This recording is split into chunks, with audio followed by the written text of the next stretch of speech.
नमस्कार विद्यार्थियों, education point Haryanvi पर आपका स्वागत है।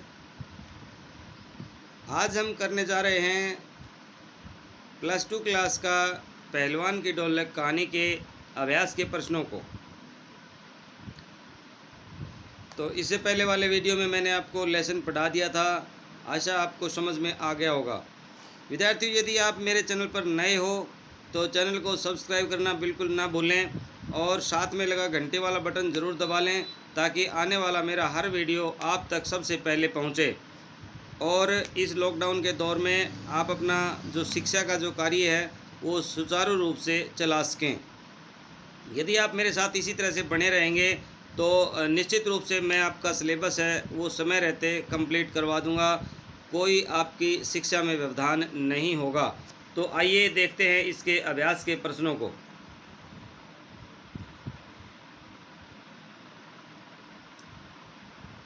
कुश्ती के समय ढोल की आवाज़ और लुट्टन के दाव पेच में क्या तालमेल था? पाठ में आए ध्वन्यात्मक शब्द और ढोल की आवाज़ आपके मन में कैसी ध्वनि पैदा करते हैं, उन्हें शब्द दीजिए। कुश्ती के समय ढोल की आवाज़ और लुट्टन के दाव पेचों में अद्भुत तालमेल था भाई।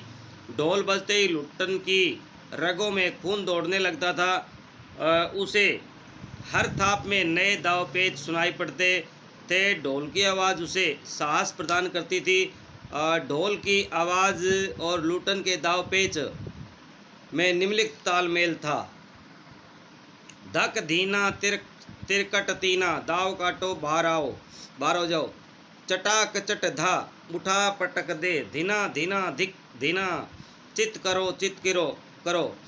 ढक धीना, ये गलत लिखा हुआ, कह रहे नहीं आएगा नीचे। ढक ढीना, वाह पट्ठे। चट धा, चट गिड़ धा, डरना मत। ये ध्वन्यात्मक शब्द हमारे मन में उत्साह का संचार करते हैं। आइए देखते हैं अगला प्रश्न जो है, कहानी में किस किस मोड़ पर लुट्टन के जीवन में क्या क्या परिवर्तन आए?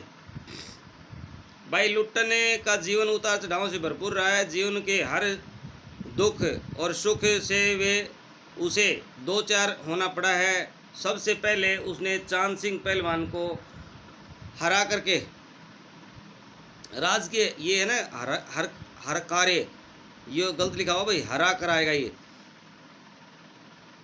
राजकीय पहलवान का दर्जा प्राप्त किया भाई। फिर काला खां को भी परास्त किया करके अपनी धाक आसपास के गांव में स्थापित कर ली थी। वह 15 वर्षों तक एज ए पहलवान रहा। अपने दोनों बेटों को भी राज आश्रित पहलवान बना दिया था। राजा के मरते ही उस पर दुखों का पहाड़ टूट पड़ा। विलायत से राजकुमार के आते ही पहलवान और उसके बेटों को दरबार से अवकाश दे दिए गए। गांव में फैली बीमारी के कारण एक दिन दोनों बेटे चल बसे। एक दिन पहलवान भी चल बसा और उसकी लाश को सियारों ने खा लिया। इस प्रकार दूसरों को जीवन संदेश देने वाला पहलवान स्वयं भी खामोश हो गया।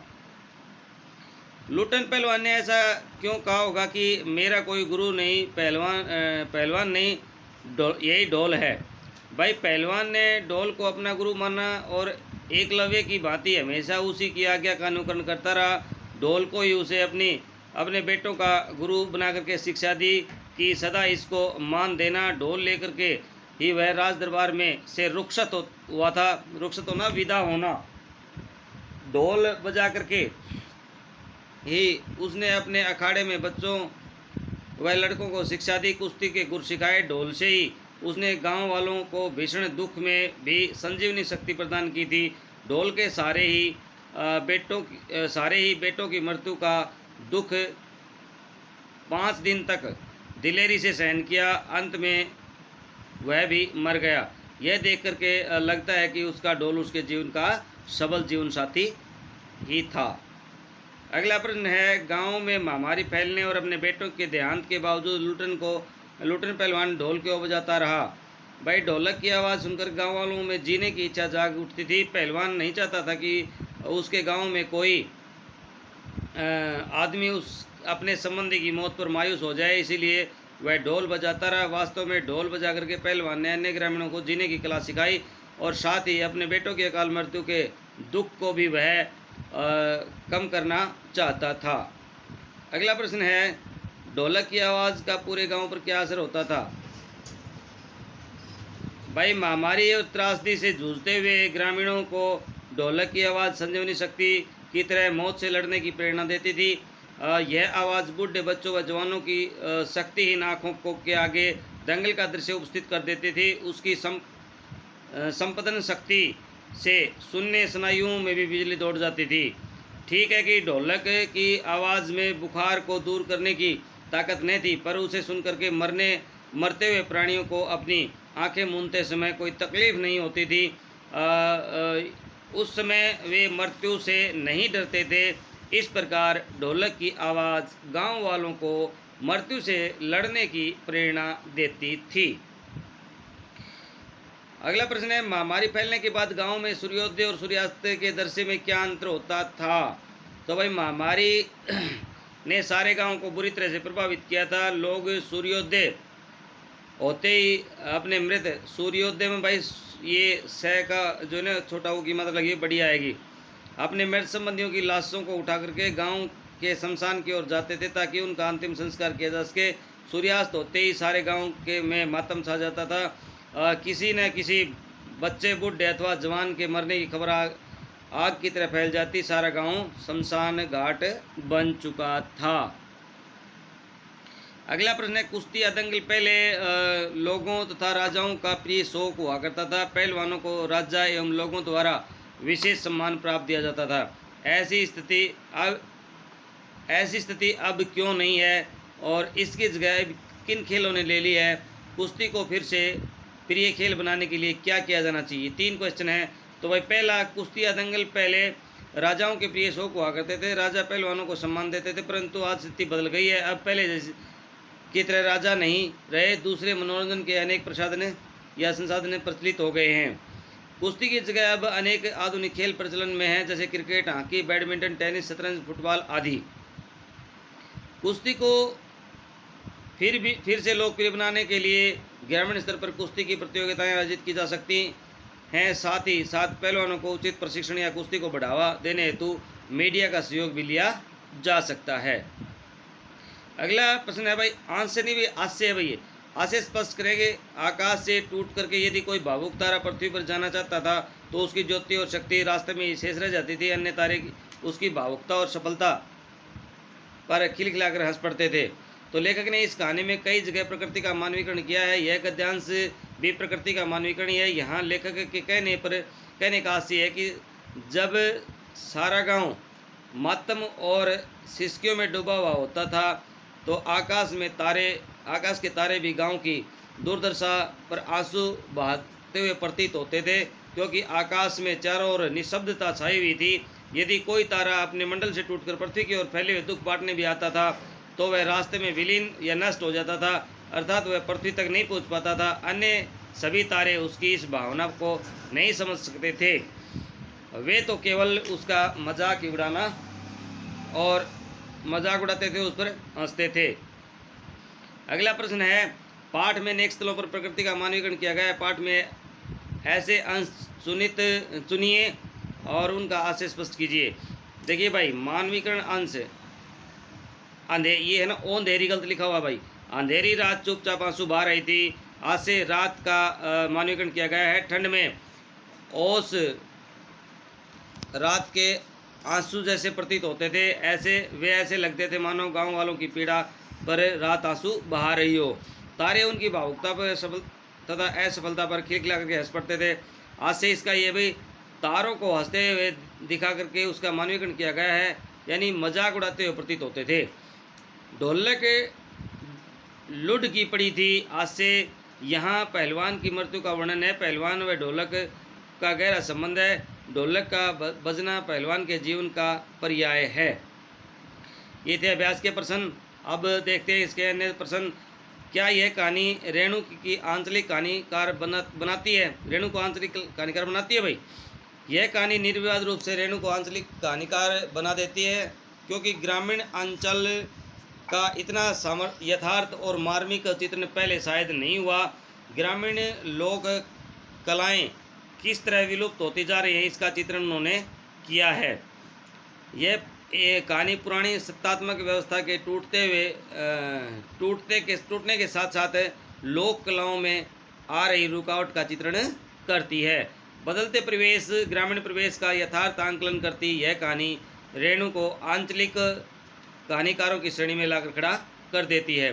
भाई लुट्टन पहलवान की पारिवारिक पृष्ठभूमि के बारे में आप क्या जानते हैं? लुट्टन के माता पिता की मृत्यु 9 साल की उम्र में ही हो चुकी थी। यानी जब वह लुट्टन 9 साल का था ना, तो उसके माता पिता दिवंगत हो गए थे। उसकी शादी हो चुकी थी, उसकी विधवा सास ने उसे पाला पोसा। वह अपनी सास के यहाँ कसरत करते करते बड़ा हो गया था। इसी कारण वह पहलवानी में जोर आजमाइश करने लगा। अगला प्रश्न है, गाँव में फैली बीमारी से उत्पन्न गाँव की दशा का ना चित्रण कहानीकार ने किस प्रकार किया है? तो गांव में महामारी ने पांव पसार लिए थे, चारों ओर मौत का भयानक तांडव है वो फैला था। रेणु लिखते हैं कि सियारों का क्रंदन और चेचक की डरावनी, ये चेचक नहीं, पेचक है भाई, पेचक की डरावनी आवाज़ कभी कभी निशब्दता को अवश्य भंग कर देती थी। गांव की झोपड़ियों से कराने और कह करने की आवाज़ हे राम हे भगवान के ढेर अवश्य सुनाई देती थी।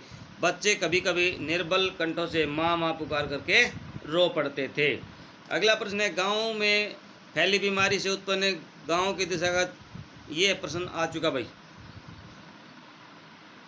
अगला प्रश्न है, जब मैनेजर और सिपाहियों ने लुट्टन पहलवान को चांद सिंह से लड़ने से मना किया तो लुट्टन ने क्या कहा? मैनेजर और सिपाहियों की बातें सुनकर के लुट्टन सिंह गिड़गिड़ाने लगा। वह राजा साहब के सामने जाकर के खड़ा हुआ। उसने कहा, दुहाई सरकार, पत्थर पर माथा पटक करके मर जाऊंगा लेकिन लड़ूंगा अवश्य सरकार। वह कहने लगा, लड़ेंगे सरकार, हुक्म हो सरकार। कहानी में संवाद योजना कैसी है बताइए? भाई फणवीसरनाथ रेणु की सभी कहानियों में संवाद योजना देखते ही बनती है। उनकी कहानियाँ, उनकी जो संवाद योजना चुस्त, सार्थक और प्रभाव उत्पन्न करने वाली है। संवादों के माध्यम से कहानीकार ने पात्रों की मानसिक व चारित्रिक विशेषताओं का उल्लेख कर दिया है। लुट्टन पहलवान की मनस्थिति का अंकन निम्नलिखित संवाद में हुआ है। दुकानदारों को चुहल करने की सूझती हलवाई अपनी दुकान पर बुलाता, पहलवान काका ताज़ा रसगुल्ला बनाया, जरा नाश्ता कर लो। पहलवान बच्चों की सी स्वाभाविक हंसी हंस करके कहता, अरे तन्नी मनी काहे, ले आओ 1.5 शेर और बैठ जाता। राजा साहब की विशेषता का उल्लेख इस संवाद में हुआ है। राजा साहब 10 रुपये का नोट देकर के कहने लगे, जाओ मेला देख करके घर जाओ। नहीं सरकार, लड़ेंगे, हुक्म सरकार। पहलवान की ढोलक कहानी क्या संदेश देती है? इंपॉर्टेंट क्वेश्चन है भाई। पहलवान की ढोलक कहानी में व्यवस्था के बदलने के साथ साथ लोक कला व इसके कलाकार के अप्रासंगिक हो जाने की कहानी है। राजा साहब की जगह नए राजकुमार का आकर के जम जाना सिर्फ व्यक्तिगत सत्ता परिवर्तित नहीं, बल्कि ज़मीनी पुरानी व्यवस्था के पूरी तरह उलट जाने और उस पर सभ्यता के नाम पर एक नई दम भरती व्यवस्था के आरोपित हो जाने का प्रतीक है। यह भारत पर इंडिया के छा जाने की समस्या है जो लुट्टन पहलवान को लोक कलाकार के आसन से उठ करके पेट भरने के लिए हाय तौबा करने वाली निरीता की पृष्ठभूमि पर पटक देती है।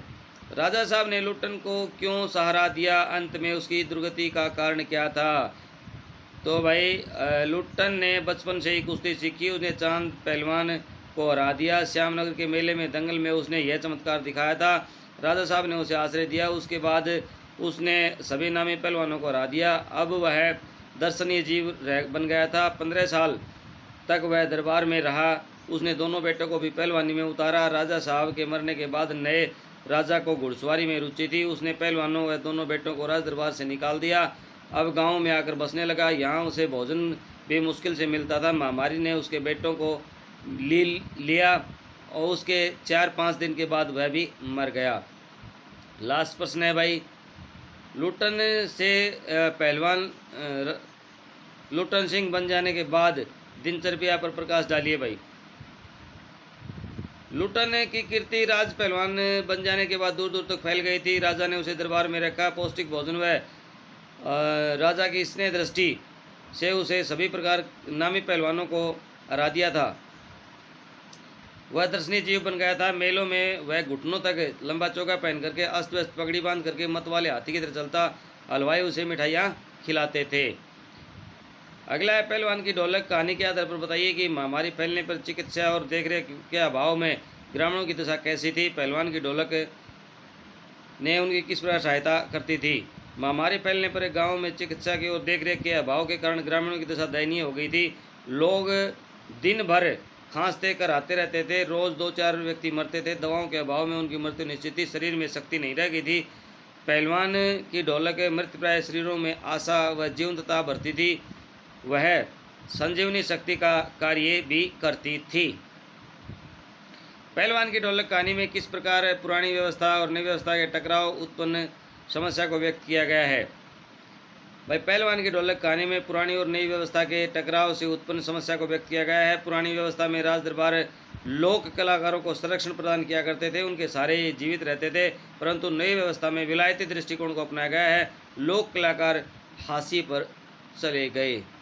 तो इस प्रकार विद्यार्थियों हमने इसके अभ्यास के और अन्य कुछ महत्वपूर्ण प्रश्नों को कर लिया है। तो आप बने रहिए मेरे साथ एजुकेशन पॉइंट अकेडमी पर। और यदि आप चैनल पर नए हैं तो चैनल को सब्सक्राइब अवश्य कर लें, लाइक शेयर करना ना भूलें।